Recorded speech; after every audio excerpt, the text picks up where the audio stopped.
as the director of outreach, what is your role? I do lots of tours. I communicate with companies about testing, etc. You name it, I pretty much fill in the void where Dr. Rosen and Dr. Duma can't actually do things. Yeah, right. So they pay you for the testing, I would hope? So certain types of certain types of testing they do pay for. Prototype testing, so anything not commercially available, but sometimes they just want to know how this helmet's going to do prior to launch, and so they can either pay for it, and if it's commercially available, we can do those complimentary. So it just kind of depends on what direction they want to go. When you mean like they'll be available at Dick's Sporting Goods? Correct. Versus right. they're just or online going straight to the team. Correct. Got it. So how did you get involved in this? Well, actually, Dr. Duma was a friend of mine, and our kids played basketball together. I didn't know what he did. This is about 8 years ago. And all of a sudden, my wife was having a conversation with him. I knew he was a biomechanics or injury biomechanics, but I didn't really know about the helmet lab. And then, sure enough, I happened to have a degree in biomechanics and a business degree. And he goes, "That's a perfect fit for what else we need," because the lab kept expanding. I mean, correspondence. I mean, my email. I mean, lots of communication with people. So yeah, it got really big, and so he needed a director of outreach and business development to help with what we do. Yeah, okay. So you can talk about like the Dick's Sporting Goods, decide what is Dick's doing as a result or with your ratings now? Yeah, so Dick's is showcasing the Virginia Tech helmet ratings. They have a QR code or maybe even the whole website available in their stores.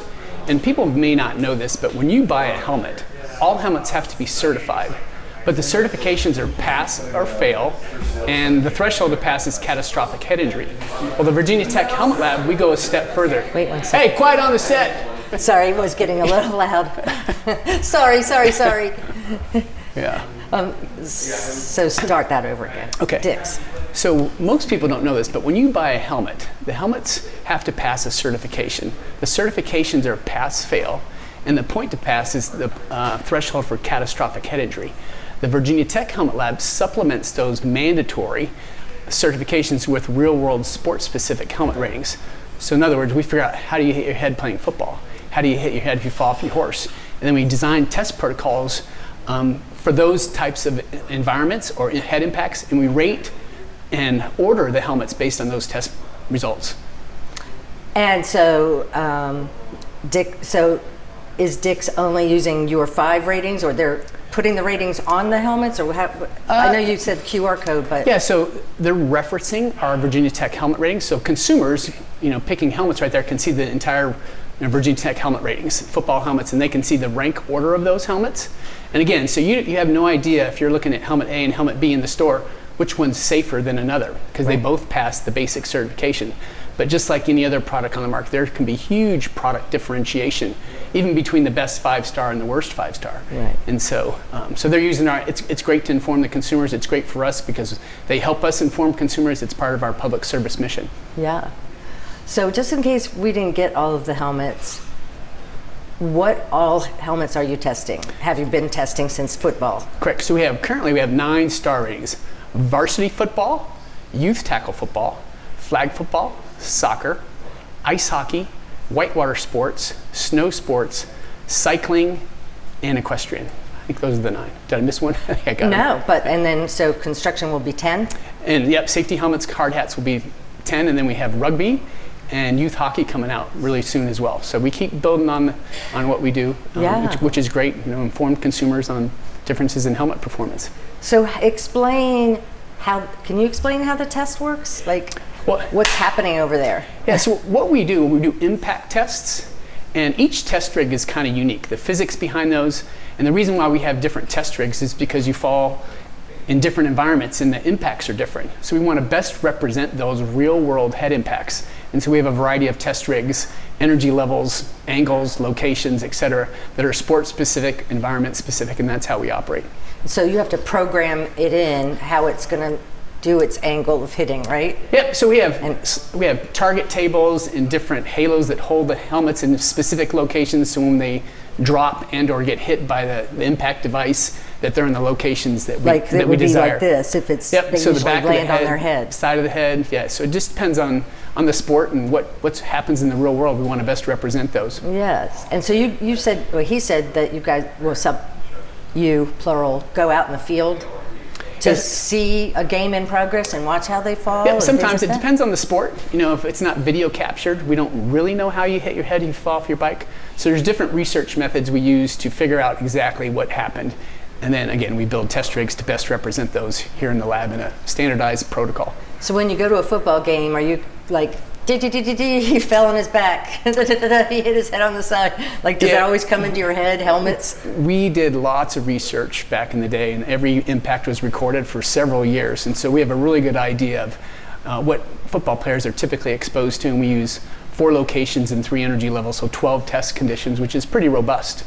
You know, you could hit your head in any number of ways, but 12 test conditions is pretty robust to represent overall helmet performance. Oh, I just meant when you're out watching a game, can you just watch the game, or does your mind go to, he banged his head on the left, but luckily he has the helmet that...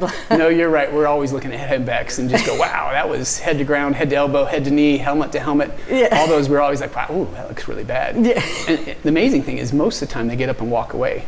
And that's a reflection of how good the helmets have gotten in the past 5 years. Yeah. Huge differences in performance, and kudos to the helmet companies for improving the helmets. And I talked to him, I think, about the kind of the gratitude you guys get here. Oh yeah, I get tons of emails. I mean, it's hard to say, you know, if that 5-star helmet really prevented the injury, but I get lots of those. Hey, I fell off my bike and I had a Virginia Tech 5-star rated helmet, and they credit us saying that. I wouldn't have known to wear that helmet had I not known about you guys. So I think, you know, in aggregate, helmet performance makes a difference. It reduces risk, and if we can get people wearing 5-star helmets, that's a great thing.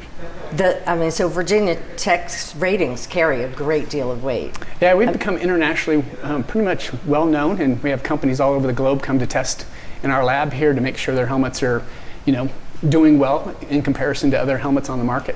Yeah, it's really awesome.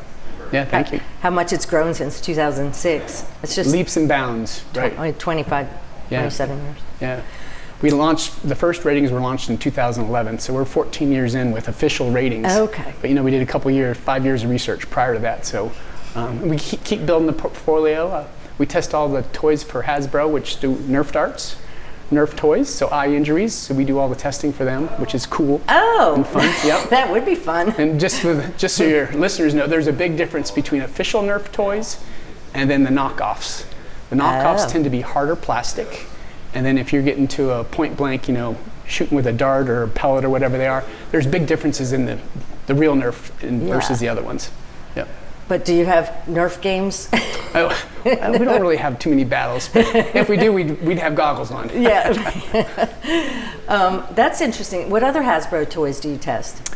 We actually recently they had a Play-Doh device, and the bracket would break off, and they were really concerned when this bracket would break, like the plunger to create snow cones. Yeah. It would create this plastic shard, and so we did the testing for that. It's like, oh, is this something we need to worry about? They were going to redesign anyways, but they were worried about, do we need to recall right away? Yeah. And so we did some research and said, you know, it's probably fine. And so, you know, we looked at. Interesting. Yep. So. Oh, that's fun cool. stuff. Yeah. Man. And so, what is the difference now between, like, what did you change in order to change what your more stringent rating? So the rescaling. Yeah. So we don't test the helmets any differently, and the rank order of all the helmets has remained the same. However, the star score, which represents concussion risk in some form or fashion, depending on the sport, because they're all different, but there was too many in the top category. And so all we did was rescaled what was considered a 5-star, and so we just moved it. For example, there was 167 out of the 270 bike helmets that were 5-star. Well, that's not product differentiation. And so we rescaled to make there's about 40 now, I think, in the 5-star category. The star score still drives everything, so the rank order, like I said, the rank order is the same. It's just, you know, if you want a quick analysis, oh, that's 5-star, okay. Yeah. So you didn't change the criteria for what makes a 5-star. You just kind of. We didn't change any test procedures. So the helmets that have been tested, it's always the same. They still perform exactly the same, but that performance is kind of just puts you in a bin. 5 stars the best, 4 is the next best, 3, etc. And there was just way too many in the 5-star category, so we just said, all right, now the score to get to the 5-star needs to be better. I gotcha. So it was like 50 to 100, and now it's 80 to 100. That's right, exactly. So A's, B's, C's, etc. But again, I think the consumers need to know the helmet are still the same. We haven't changed the test procedures, so the rank order is the same, but so we just had to rescale. Which is, again, kudos to the helmet manufacturers for making much better helmets. Yeah. Particularly over the last 3 to 4 years. Yeah, well, kudos to you guys for pushing that change. Again, part of our public service mission, so it's great. It's a great job. It's a great lab. Yeah, fun. All right, anything else that you want to talk about? I can grab 2 safety helmets. We can do. Okay. So what's coming out? We can do Type 1 and some Type 2. Let me find one. Okay. Design like that. To break apart. Yes. Now, why would you want a helmet to break apart? Why would one want a helmet to break apart? So there's single impact helmets and multi-impact helmets. For football and ice hockey, you get hit multiple times per play, and many times per game. You can't keep swapping out helmets. So those helmets are designed to last season after season. Oh, gotcha. Bike helmets, equestrian helmets, whitewater helmets, they are called single impact helmets. So they are designed to crack, crush, crumble, break on impact to attenuate energy. Because in those activities, you don't typically hit your head. Well, at least you shouldn't hit your head that often. And so they're a little bit lighter. Ventilation's better, just because it's a lower risk as far as head impact exposure goes. All right.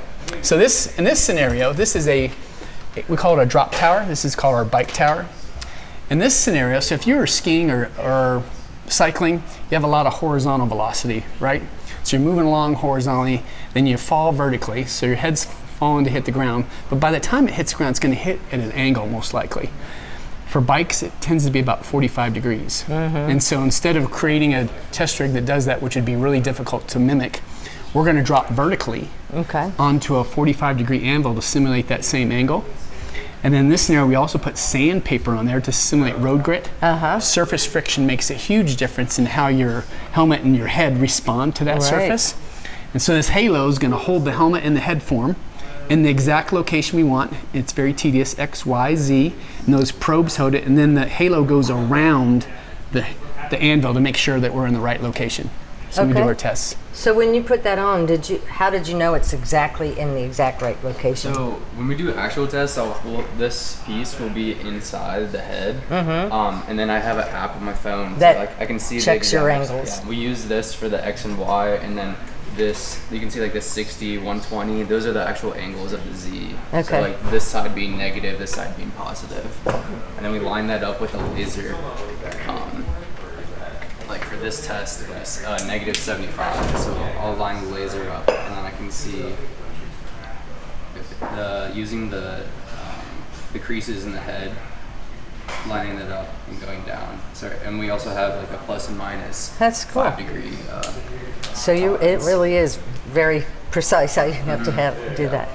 Yeah, I think the big difference is, we're rank ordering helmets. A, B, C, they're just not pass fail. So we want to make sure we're very reliable, very valid in our test procedures. Yeah. Yep. All right. And so we use 2 different energy levels for our bike testing. And the high energy is about 16 miles an hour. And people often ask, well, that's not very fast. However, so before you fall on your bike, you're going to brake, you're going to brace, you're going to sacrifice just about anything before hitting your head, right? Yeah. You don't want to hit your head first. And so by the time all that happens, even if you're on an e-bike going 24 miles an hour, 16 miles an hour onto a steel anvil with infinite mass is a pretty bad impact scenario. All right, John, you want to give it to him? Show it to him?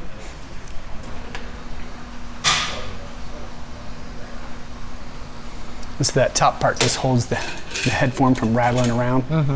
Because when you drop it, sometimes it rattles. Yeah. Again, we want to make sure that we're very precise in keeping it in the location that we've designed the test for.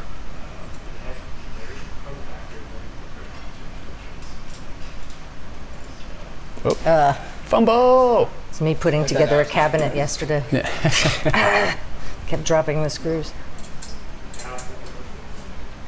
Yes, we do some equestrian tests on here. We use a couple rigs for that.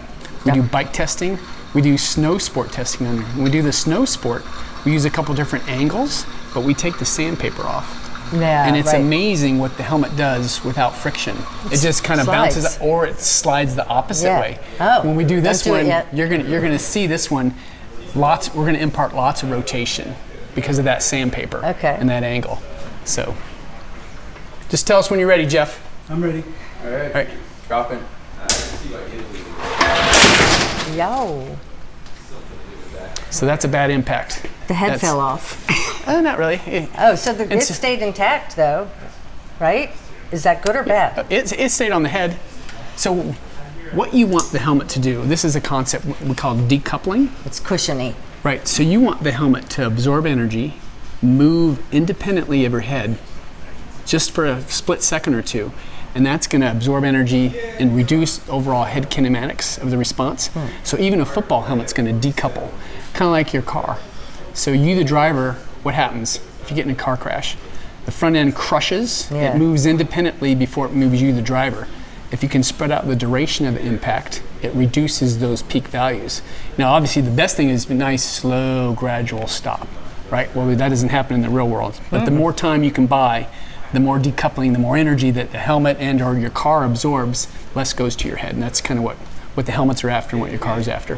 So was that an A or an F? Oh, we'd have to look at the data. Oh, okay. We can never really tell. You think you know until the data shows us up on the screen. Tests too, Yeah. so. Yeah. And that's the full helmet. Nothing's missing. It dented some of the helmet or broke a little piece of the helmet, or was that already broken? You can see like But- the foam breaking Yeah, on the you'll see. inside. So that's absorbing the impact. Yeah. Cool. Yep, the deformation, crack, crush, crumble, break, or all the above. Just depends on the location, the type of helmet, the padding materials, the density, the thickness, and that. Most bike helmets and most single impact helmets are made out of this. This is called expanded polystyrene, or better known as EPS. There's other materials out there, but this stuff's really cheap. It's UV resistant, heat resistant. Doesn't feel like that would and- be very cushiony and against cheap. your head, though. Yeah. Very inexpensive to make, and so most helmets are made out of that. But there are some other materials, and we can talk about those. Yeah. Yeah. That I wouldn't think that my head would feel so good banging that. Well, I mean, yeah. So people, when they see a big crack or crushed Yeah. helmet, they go, "Oh my God, the helmet didn't do its job." But it On did. the contrary, it Yeah. did exactly what it's supposed to do. If it doesn't crack or crush, then where does the energy go? Right. It gets transferred. So you want it to do that, those Yeah. kinds of things for these types of helmets. Right. Yeah. Interesting. Okay. Thank you for watching. Make sure to subscribe to our YouTube channel and be sure to watch more videos from ABC 13.